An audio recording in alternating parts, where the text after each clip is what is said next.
केमती अच्छे रे पिला गोटे नुआ ब्लॉग को पुणी स्वागत करुच्ची। आज मुई फाँका थी पलि आइली कालीपुड़िया देखी ये प्रथम बसते बसते देखली काचा बादाम माँ गोटे दर्शन करदेली। पिला दिटा सर्कस करुले सेपटे देखिली दौड़ी डेउंट पिलादिन कथा मन पड़गला। एपटे ट्रेन टा चालू नहीं जे सब जल परी आसो ये जल परी ता भितर कलकल हम दुईटा आसबे।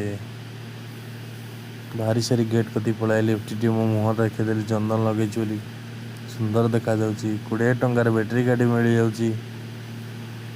पर आसिक मुई तो भावुची मोर बाहाले मोर माइकिना को आनिक ये बसैबी तार मोर बसबू। मुई शुणी विदेशी मद दुकान विदेशी चा दुकान भी अच्छी कदली गछ चप्पल कि कहबू। ये आम मोहन बाबू पलैले धर धर धर धर बुली सारी टिफिन धरिक हाथ में दीटा टिफिन धरी पलि आइली केते खुशी